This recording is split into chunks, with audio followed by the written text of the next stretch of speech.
आज इस BS4 cluster अधिवेशन के अवसर पर हमारे उद्घाटक माननीय राजकुमार सैनी जी, मुख्य अतिथि कुलदीप सिंह बमपाल जी और वक्तागण शकील अख्तर, सरला देवी जी, सीताराम जी जो प्रस्तावना कर रहे थे, परमानंद बेनीवाल और जितेंद्र सिंह भुटोइया, और हमारे साथ बामसिप के पूर्व राष्ट्रीय अध्यक्ष माननीय दयाराम जी बैठे हैं। तो आज साथियों, हम क्लस्टर एक नया शब्द आप देख रहे हैं और इस क्लस्टर के साथ आपको एक पर्चा मिला होगा, लोकतंत्र और संविधान का लोक महोत्सव। इसको समझने की जरूरत है और टाइम भी काफी ज्यादा हो गया है। 2 बजे तक हमें इसे समाप्त करना था, लेकिन आपके खाने में थोड़ी सी देरी भी हो रही है। लेकिन ये जिस मकसद के लिए ये कार्यक्रम रखा गया है, इसको समझना बहुत जरूरी है। पहली बात यह है कि ये BS4 क्या है? भारतीय संविधान सम्मान सुरक्षा संवर्धन राष्ट्रव्यापी महाजन जागरण अभियान क्या है? इस अभियान के तहत आप लोग यहां क्यों बुलाए हो? आज उत्तराखंड में 4 क्लस्टर अधिवेशन हो रहे हैं। एक क्लस्टर अधिवेशन में आप लोग बैठे हैं और 3 क्लस्टर अधिवेशन और हो रहे हैं।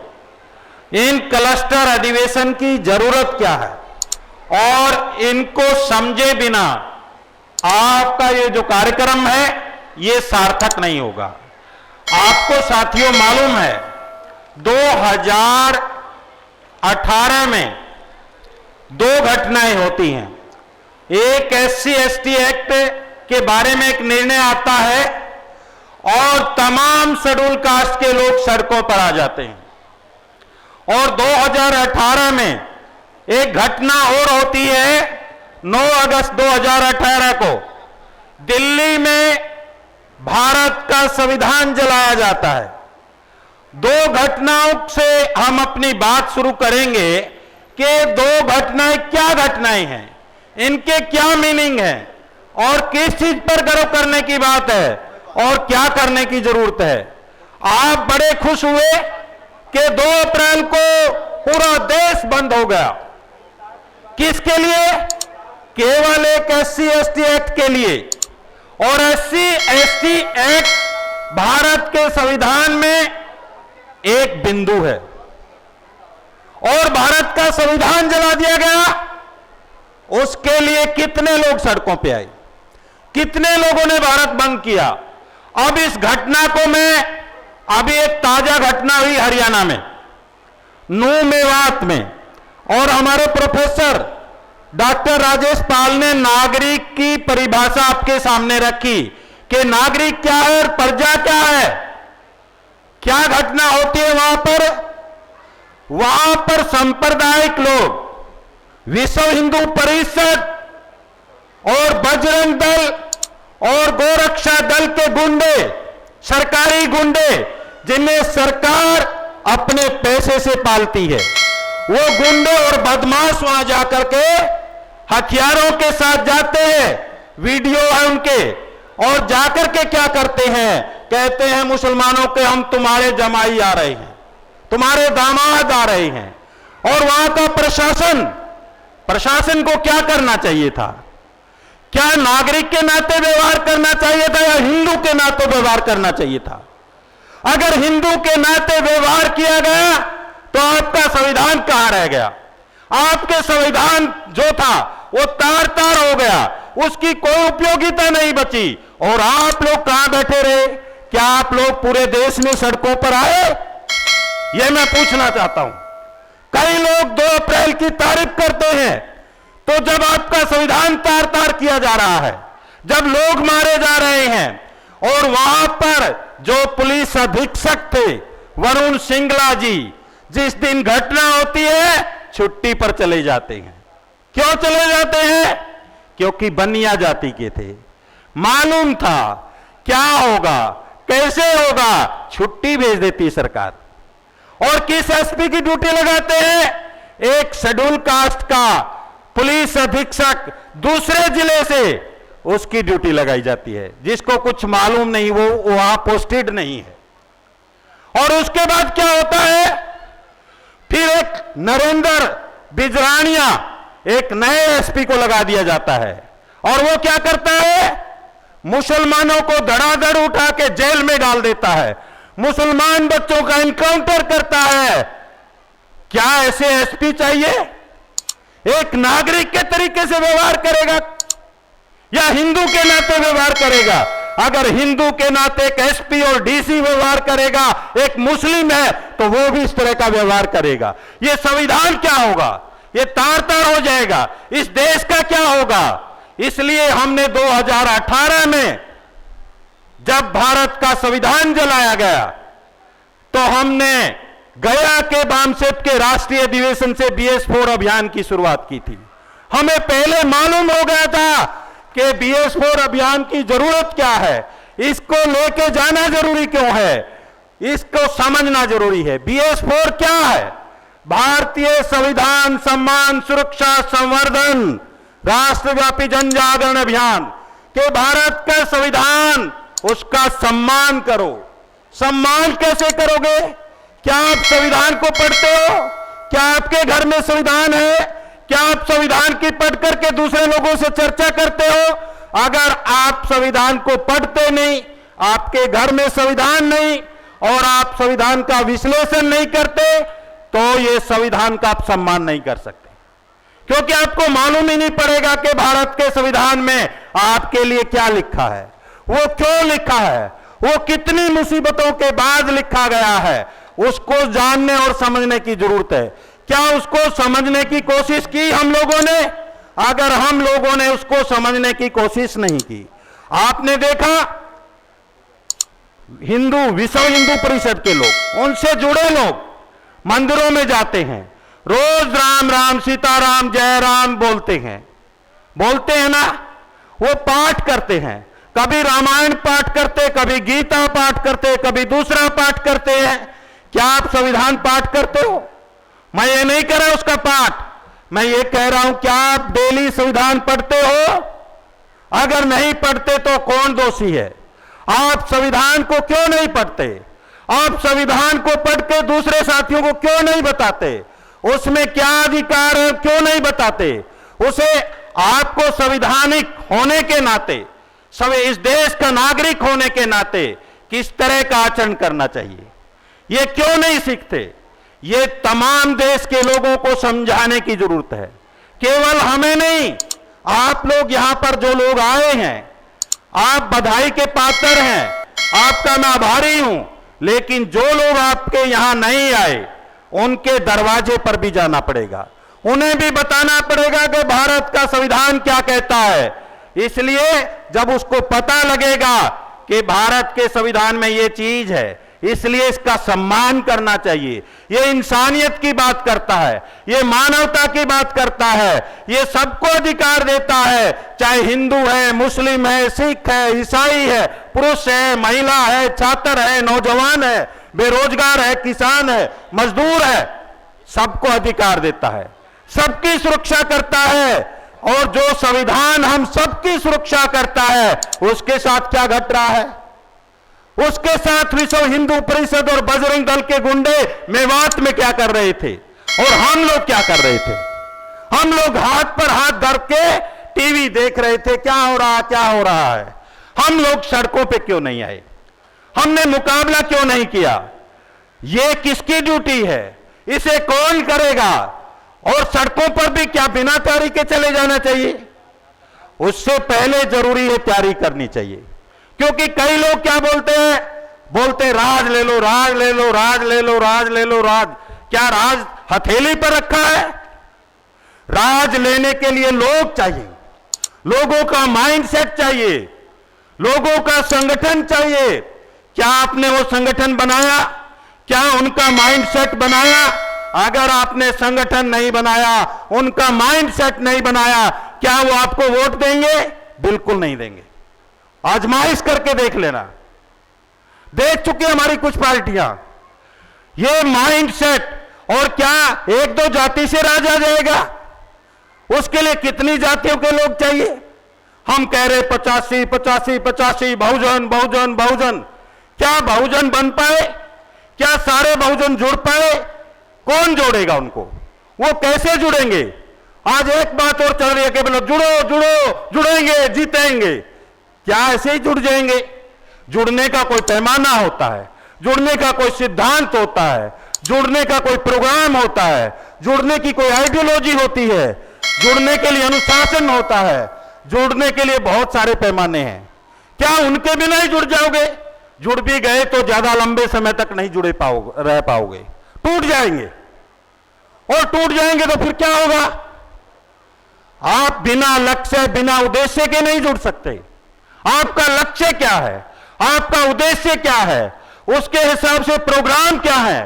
जब आप उन लक्ष्य उद्देश्य और प्रोग्राम के हिसाब से जुड़ोगे, क्या आप उसके लिए ट्रेंड हो? क्या आपने उसकी ट्रेनिंग ली? जब तक वो ट्रेनिंग आपके पास नहीं है, आप जुड़ नहीं सकते। तो इसलिए लगातार आपको प्रशिक्षण लेना पड़ेगा, ये लोगों को बताना पड़ेगा। इसलिए हमने ये जो रखा, भारतीय संविधान, संविधान अगर इसका संधि छेद करेंगे, सम जमा विधान, सम माने बराबर, विधान नियम कानून सबके लिए बराबर। और बराबर कैसे है? कई लोग कहते हैं शेड्यूल कास्ट के लोगों को ज्यादा छूट देता है, ये बैकवर्ड क्लास के लोगों को ज्यादा छूट देता है।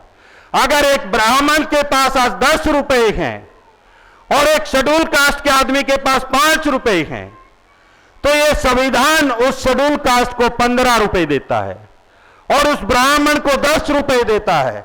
20 रुपए उसके पास हो जाएंगे और 20 रुपए शेड्यूल कास्ट के आदमी के पास हो जाएंगे। इसलिए गैर बराबरी को खत्म कर रहा है। इसलिए संविधान है, ये सबको बराबरी का अधिकार दे रहा है, सबको बराबर करने का प्रयास कर रहा है। महिला पुरुष, जो महिलाएं नौकरी में नहीं आ सकती थी, जो महिलाएं पढ़ नहीं सकती थी, ये अधिकार किसने दिलाए? ये भारत के संविधान ने दिलाए, ये बाबा साहब अंबेडकर ने दिलाए, ये राष्ट्रपिता ज्योतिबा फूले ने दिलाए। और ये अधिकार हमारे जीते जी हमारे सामने खत्म हो रहे हैं। आपको पता है भारत के संविधान में आर्थिक आधार पर आरक्षण का कोई प्रावधान नहीं था, लेकिन उसके बावजूद आर्थिक आधार पर 10% आरक्षण दे दिएगा।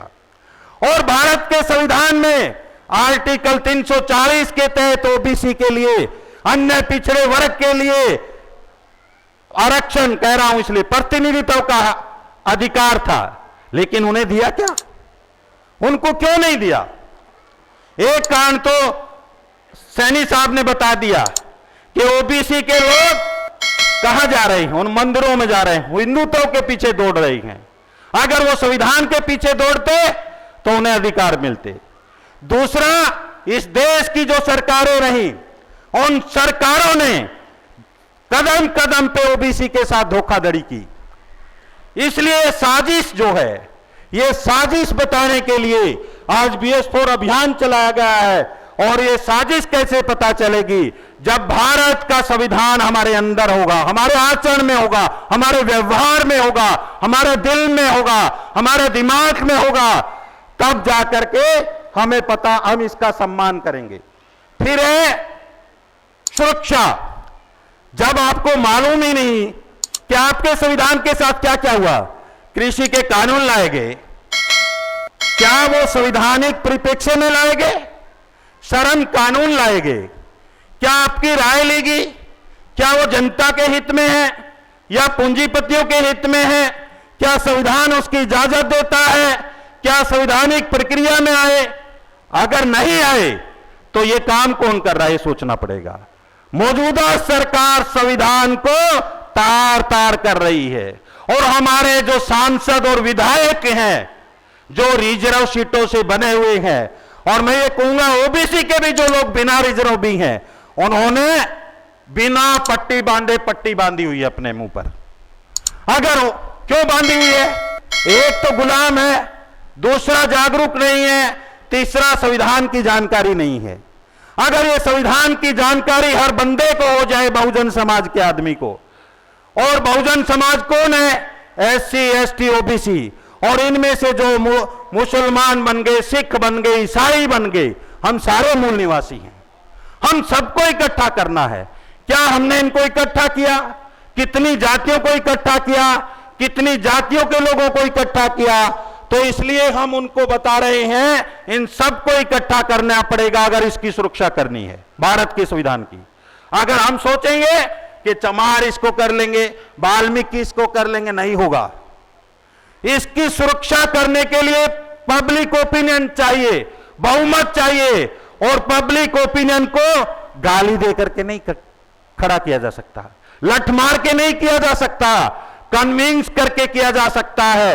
जो हमारे दिमागों में कंफ्यूजन है, उस कंफ्यूजन को दूर करके किया जा सकता है।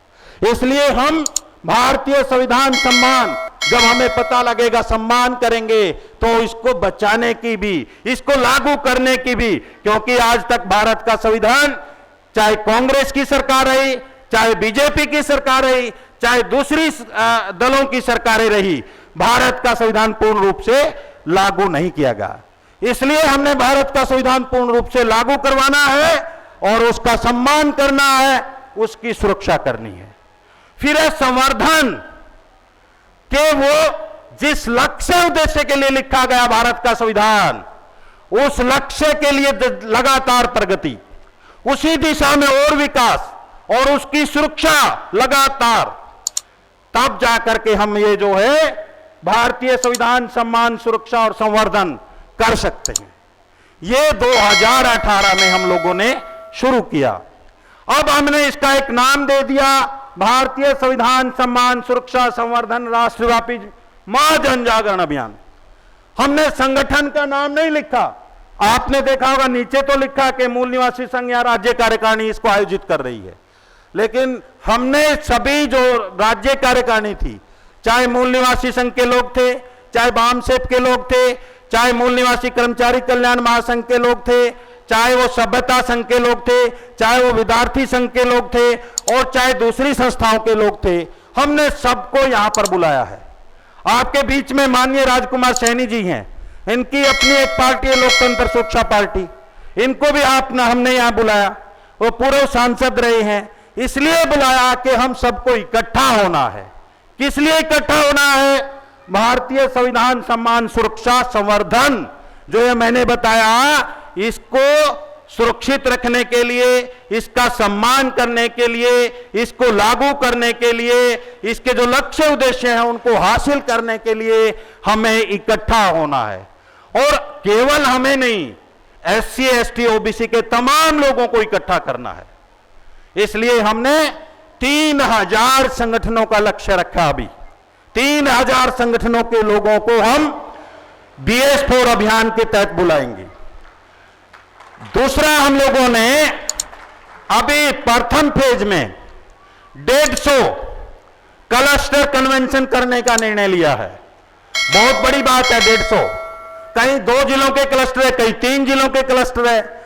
आपके आज उत्तराखंड में भी 4 क्लस्टर कन्वेंशन हो रहे हैं। बहुत गर्व और गौरव की बात है, और आपके लिए भी, आप इस ऐतिहासिक कदम का हिस्सा बने हैं। आप ऐतिहासिक पुरुष बन गए हैं, आप ऐतिहासिक महिला बन गई हैं, आप ऐतिहासिक छात्र बन गए हैं, क्योंकि भारत का जो संविधान है, बहुत सारे नौजवान आपने देखा ना, अपनी जमीन जायदाद बेचकर विदेशों में जा रहे हैं। किस लिए जा रहे हैं? रोजगार के लिए। लेकिन भारत का संविधान क्या कहता है? इस देश के तमाम जो लोग हैं सबके लिए रोजगार का प्रबंध करो। इस देश का संविधान कहता है 6 से 14 साल के जो बच्चे हैं सबकी शिक्षा का प्रबंध करो। इस देश का संविधान कहता है सरकारी हॉस्पिटल बनाओ, सबके स्वास्थ्य की देखभाल करो। लेकिन हमारे नौजवान कहां जा रहे हैं? विदेश में। यहां नहीं लड़ रहे, यहां सरकार से सवाल नहीं कर रहे कि भारत का संविधान यह कहता है सबको रोजगार क्यों नहीं देते, सबकी सुरक्षा क्यों नहीं करते। कई जगह महिलाओं के साथ रेप हो रहा है। 13 लाख लड़कियां उठा ली गई। एक आंकड़ा है, ये कोई मेरा आंकड़ा नहीं है साथियों, NCRB का आंकड़ा है। 2019 और 21 में 13 लाख लड़कियां गायब हो गई। इनकी सुरक्षा सरकार ने क्यों नहीं की? हर साल 4-5 हजार बच्चे, इससे भी ज्यादा का होगा, बच्चे गायब हो रही हैं। 2021 में 73,000 535 बच्चे गायब हो गए। क्या कर रही है सरकार? क्या सरकार की ड्यूटी नहीं है? वो बच्चे नागरिक नहीं है, वो महिलाएं नागरिक नहीं है जिनके अंगों का कालाबाजारी हो रही है। तो ये समझाना पड़ेगा, हमारी बच्चियों को भी समझाना पड़ेगा। जो 9वीं 10वीं 11वीं 12वीं में हमारी बच्चियां आती हैं, उनको लड़के प्रेम के चक्कर में फंसाते हैं, उनको ले जाते हैं, उनके गुर्दे फेफड़े बेच देते हैं। तो इसमें गिरोह है। ये गिरोह क्या बिना सरकार की मर्जी के चल रहा है? आपको पता, लखनऊ की तो कई खबरें भी आई थी। सरकार क्या अंकुश लगा रही है उन पर। इसका मतलब जो सरकार है वो फेल है, और फेल सरकार को बदलना आपकी जिम्मेवारी है। लेकिन सरकार कैसे बदलेगी? मैंने कह दिया कि फेल सरकार बदलो, बदल जाएगी? नहीं बदलेगी। आपको संगठन बनाना पड़ेगा, आपको पार्टी बनानी पड़ेगी, आपको वोट मांगने पड़ेंगे, लोगों का माइंड मेकअप बनाना पड़ेगा वोट लेने के लिए। जब आपको वोट देंगे तो सरकार बन जाएगी। वो काम आप लोग नहीं कर रहे। वो काम करना पड़ेगा, क्योंकि हमने देख लिया। हमने ये अभियान क्यों चलाया? हमने इसलिए चलाया क्योंकि मौजूदा सरकारें, पूर्व की सरकारें संवैधानिक जिम्मेदारी नहीं निभाई, संविधान के साथ धोखाधड़ी की, अब भी कर रही हैं। तो इसलिए संविधान को बचाना भी जरूरी है, लागू करना भी जरूरी है। लेकिन बचाव का आंदोलन हमने नहीं चलाना। बचाने से हम कमजोर स्थिति में आते हैं, क्योंकि संविधान पूर्ण रूप से लागू ही नहीं हुआ आज तक। तो हमने ये मांग करनी कि भारत के संविधान को पूर्ण रूप से लागू करो। अगर भारत का संविधान पूर्ण रूप से लागू हो गया तो आपकी तमाम समस्याएं खत्म हो जाएंगी। आपको समस्या अब खत्म करनी है या नहीं करनी है? अगर खत्म करनी है तो आपको BS4 अभियान के साथ जुड़ना है। क्या करना है? संविधान प्रबोधक बनना है। संविधान प्रबोधक को क्या करना है? संविधान के बारे में पढ़ना है, लोगों को बताना है। आसान काम है ना? लड़ना नहीं किसी से, झगड़ना नहीं किसी से। आपके रिश्तेदारी में चले जाओ, आपके दोस्त के घर चले जाओ, आपके डिपार्टमेंट की कोई महिला पुरुष उसके पास चले जाओ, बताओ संविधान ने ये दिया, संविधान ने ये दिया, संविधान की वजह से ये हुआ। संविधान बचाना जरूरी है, लागू करना जरूरी है। वो सुनेगा, सुनेगा, आपके साथ जुड़ेगा। एक संविधान प्रबोधक का प्रोफार्मा उससे भरवा लेना है कि अगर वो सहमत है, कि अगर आप सहमत हैं सर, ये जुड़िए इस अभियान को, इस पर्चे को भरिए, संविधान प्रबोधक बनिए। उनकी ट्रेनिंग रखिए।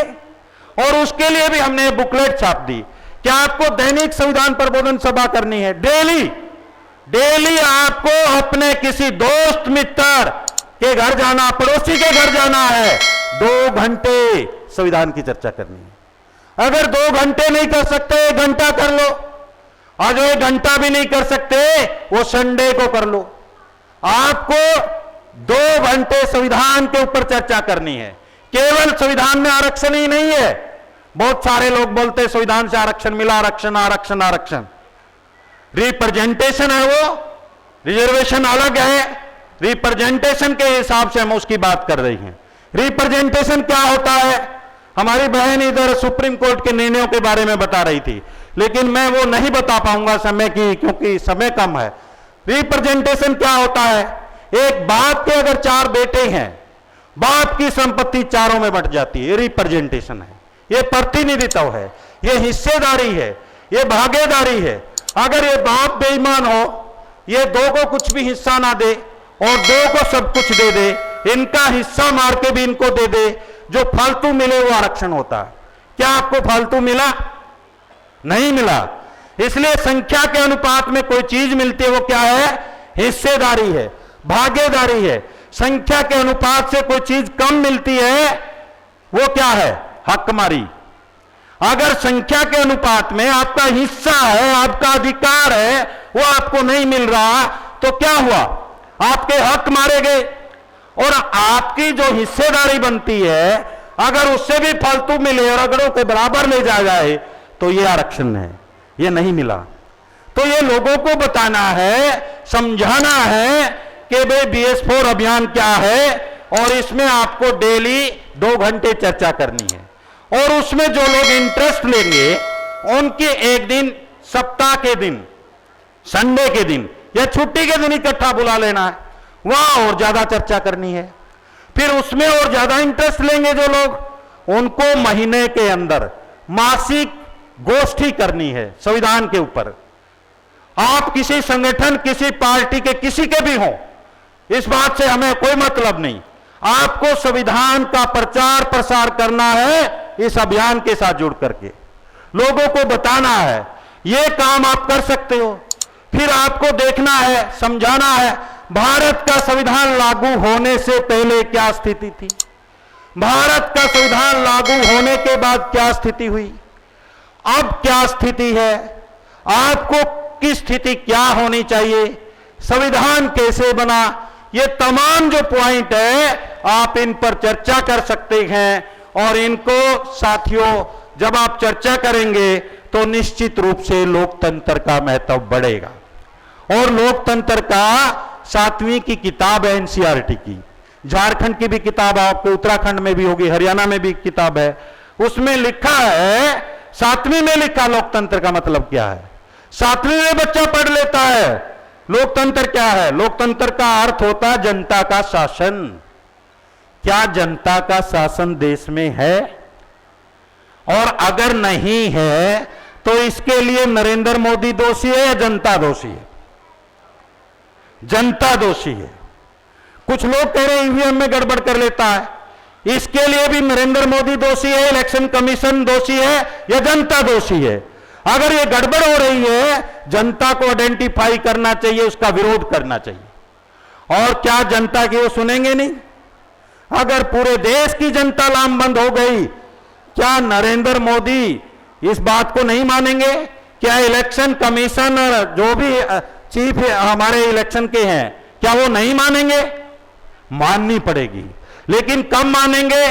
आपको पता आरएसएस संगठन है, उन्होंने संगठन बनाया और हमारे कुछ लोग बिना संगठन के मुकाबला करना चाहते हैं। आरएसएस ट्रेनिंग देता है, आरएसएस कैंप लगाता है। आप लोग कैंप लगाते हो क्या? आप लोग कैंपों में आते हो क्या? आप लोग विश्लेषण करते हो क्या? आप लोग मूल्यांकन करते हो क्या? अगर आप क्या उनकी टक्कर का आपका संगठन है क्या? अगर आपकी उनकी टक्कर का आपका संगठन है तो आप जीत जाओगे। अगर उनकी टक्कर का आपका संगठन नहीं है तो संगठन बनाना पड़ेगा। अब संगठन क्या एक व्यक्ति होता है? बहुत सारे लोग कहते हैं बसपा सुप्रीमो, और कुछ लोग, कई लोगों को भी कहते हैं फलाना सुप्रीमो। क्या ये लोकतंत्र की परिभाषा में आता है? व्यक्तिवाद और सुप्रीमोवाद जिसके खिलाफ बाबा साहब अंबेडकर लड़े, बहुत बातें लिखी, और उसी को हम कह रहे गर्व से कहो, फलाना कहो। ये सुप्रीमोवाद के जो लीडर हैं वो हमारा बड़ा नुकसान कर रहे हैं। इस बात को भी समझना पड़ेगा। चाहे उसमें लालू प्रसाद यादव हो, चाहे बहन कुमारी मायावती हो, चाहे अखिलेश यादव हो, चाहे कोई दूसरा यादव हो, जो भी सुप्रीमोवाद का पक्षधर है वो हमारा ही नुकसान कर रहा है। क्योंकि बिना सुप्रीम जो इकट्ठा कैसे होंगे? जब हर आदमी कहेगा मेरे अनुसार करो, मेरे अनुसार करो। लोकतांत्रिक जो पद्धति है, संस्थागत जो नेतृत्व है, वही इकट्ठा कर सकता है, लेकिन वो हम अपनाना नहीं चाहते। हम क्या कर रहे हैं? संगठन से नहीं जुड़ रहे, व्यक्तियों के साथ जुड़ रहे हैं। और व्यक्ति मर जाएगा फिर क्या होगा? व्यक्ति में कमी कमजोरी आ सकती है, किसी में फिजिकली प्रॉब्लम हो सकती है, मेंटली प्रॉब्लम हो सकती है, सेक्सुअल प्रॉब्लम हो सकती है, इकोनॉमिक प्रॉब्लम हो सकती है, परिवार की प्रॉब्लम हो सकती है। अगर एक आदमी को हाईजैक कर लिया, एक आदमी डूब गया, एक आदमी का दिमाग कुंद हो गया, तो आपकी क्या स्थिति होगी? इसलिए आपको व्यक्तिवाद चाहिए, सुप्रीमोवाद चाहिए या संगठन चाहिए, निर्णय करना पड़ेगा। अगर संगठन चाहिए, एक व्यक्ति का चाहिए या डेमोक्रेटिक तरीके से चाहिए, लोकतांत्रिक पद्धति और संस्थागत नेतृत्व। लेकिन दुश्मन ने इस चीज को अपना लिया, हम लोगों ने नहीं अपनाया। हमें नेता चाहिए। क्यों चाहिए? क्योंकि हम लोग खुद कुछ नहीं करना चाहते, हमारा नेता करेगा, हम नेता के पीछे दौड़ेंगे। अगर उन लोगों ने संगठन और सिस्टम बनाया है, सैनी साहब ये बात कह रहे थे कि उनके अंध भगत है, मैं इस बात से सहमत नहीं हूं उनकी बात से, आरएसएस के, क्योंकि आरएसएस उनका रिसर्च विंग है। जो आपके सामने आरएसएस के लोग बोलते हैं, उसके पीछे भी लोग हैं जिनका चेहरा कभी टीवी पर नहीं आता, जिनका अखबार में नाम नहीं आता, जो पीएचडी स्कॉलर हैं, वो रिसर्च करके बताते ये बोलो, वो रिसर्च करके कहते ये कहो, समाज के बीच में जाओ, वो पूरा विश्लेषण करके क्या कार्यक्रम बनाना है, लोगों को कैसे गुमराह करना है, जैसे हर जुबान पे नरेंद्र मोदी को लेकर के आई। वो साजिश और षड्यंत्र करते, जैसे मेवात में किया, जैसे आपके मणिपुर में किया, जानबूझ के कर रही हैं, देख रहे हैं, टेस्ट कर रही हैं। लेकिन मैं हरियाणा के किसान नेताओं का और विशेषकर जाट जाति का आभारी हूं, क्योंकि उन लोगों ने दंगे रोकने के लिए यह पहल की। अब की बार मैं उनका इसका श्रेय जरूर देना चाहूंगा, क्योंकि उनके बीच हम किसान आंदोलन के बीच में गए। जब मैं गया पहली बार जाट आरक्षण संघर्ष समिति के एक बार, फिर हमारे माननीय दयाराम जी उन्होंने समर्थन किया, क्योंकि जाट भी मूल निवासी है, हम एक हड्डी एक खून के लोग हैं, लेकिन दुश्मन ने हमें बांट दिया और हम एक दूसरे के खिलाफ लड़ रहे हैं। तो ये लड़ाई बंद करनी पड़ेगी, और इस लड़ाई को अगर रोकना है साथियों, ये जो सिस्टम है, जो हमारा दिमाग का जो ढांचा है, ये बदलना पड़ेगा। और बातें तो बहुत सारी और भी थी, लेकिन मैं ज़्यादा समय ना लेते हुए, क्योंकि आपको खाने का भी और एक सत्र और बाकी है, उसको ध्यान में रखते हुए मैं अपनी बात को विराम देना चाहूँगा कि आप जो लोकतंत्र का जो शासन है उसको समाज में स्थापित करें, लोकतांत्रिक प्रक्रिया घर और परिवार में भी लागू करें, आपके संस्थान में भी लागू करें, क्योंकि बहुत जगह आप अधिकारी हैं, लेकिन वहाँ पर क्या होता है आप देखेंगे, एक मिनट, वहाँ पर क्या होता है, आप बैंक में अधिकारी हैं, हवन करते हैं, क्यों? फिर सिखों के लिए क्यों? सिखों ने क्या कसूर कर दिया? उनका भी कोई पाठ होना चाहिए। ईसाइयों ने क्या कसूर कर दिया? मुस्लिमों ने क्या कसूर कर दिया? तो आज एक बहुत बड़ा पैटर्न चल रहा है इस तरह का। हमें जो गलत बातें हैं उनका घर, परिवार, समाज, हर जगह विरोध करना पड़ेगा। हालांकि विरोध करने के कारण साथियों मेरे ऊपर भी राजद्रोह का हरियाणा सरकार ने मुकदमा दर्ज कर दिया पिछले साल, और अभी आज उसको 335 दिन हो गए हैं, धरना चल रहा है जिला सचिवालय कैथल में, मेरे खिलाफ राजद्रोह का मुकदमा दर्ज किया सरकार ने। ऐसे मामले आपके ऊपर भी होंगे, उनसे आपको घबराना नहीं है, क्योंकि सच के लिए कई बार कुर्बानी देनी पड़ेगी, और इस कुर्बानी देने से ये समाज जिंदा रह सकता है, देश का संविधान बच सकता है। मैं ये नहीं कह रहा कि मरना ही है हमें, कुर्बानी आप समय की दे रहे, ये भी कुर्बानी है। आपने 2 बजे खाना खाना चाहिए था, नहीं खाया, ये भी कुर्बानी है। आप विचार सुन रहे बैठकर, ये भी कुर्बानी है। आपको समय की कुर्बानी, पैसे की कुर्बानी, मतलब ये केवल हाँ जाके शहीद हो जाना ही कुर्बानी नहीं है, कुर्बानी बहुत सारी चीज़ों में है। इनको समझने का प्रयास करेंगे। बहुत सारी बातें मैं कहना चाह रहा था, और मैं एक और बात को बता करके अपनी बात को ख़त्म करूँगा। एक रेवाड़ी के मोहम्मद इमरान रजा डीसी थे, वहाँ की 40-45 जो पंचायतें थी, उन पंचायतों ने एक सर्कुलर जारी किया कि कोई किसी मुस्लिम को से कोई सामान नहीं खरीदेगा, कोई किसी मुस्लिम को यहाँ पर आने नहीं देगा, गांव में पाबंदी लगा दी।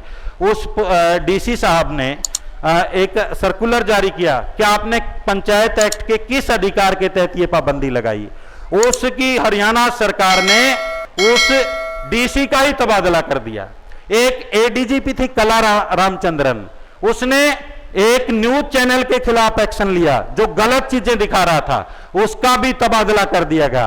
आप अंदाजा लगा सकते हैं कि सरकार इसका मतलब क्या, सांप्रदायिक दंगे चाहती है।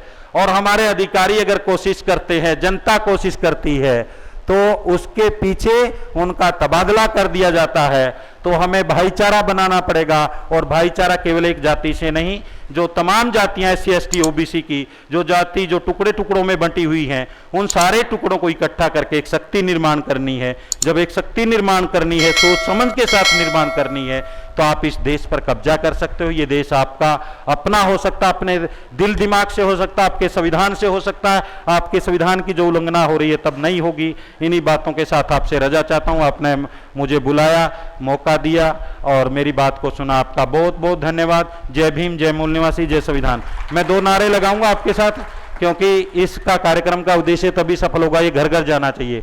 मैं कहूंगा मेरी शान, आप कहेंगे भारत का संविधान। मेरी शान भारत का संविधान, मेरी शान भारत का संविधान, मेरी शान। भारत का संविधान। दूसरा मैं कहूंगा BS for door to door. आपने कहना है डोर टू डोर, मैं कहूंगा BS for door to door. फिर मैं कहूंगा डोर टू डोर, आप कहेंगे सामाजिक लोकतंत्र की ओर। दो नारे और लगाएंगे, क्योंकि आज का मुख्य जो मकसद है इसका कार्यक्रम का वो इसीलिए है, ये नारे भी आपके जाने चाहिए। तो इसलिए BS फॉर डोर का मतलब आप अपने पड़ोसी को, रिश्तेदार को, दोस्त को, मित्र को, सबको संविधान के बारे में बताएंगे। इसलिए मैं कहूंगा BS फॉर, आप कहेंगे door to door. BS for, BS for, BS for, मैं कहूंगा डोर टू डोर, आप कहेंगे सामाजिक लोकतंत्र की ओर। हर दरवाजे पे आपको जाना सामाजिक लोकतंत्र स्थापित करने के लिए।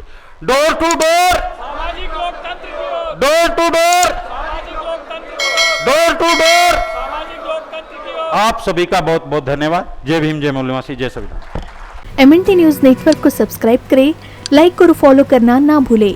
साथ ही बेल आइकॉन दबाकर जन जागृति की मुहिम में जुड़े रहें।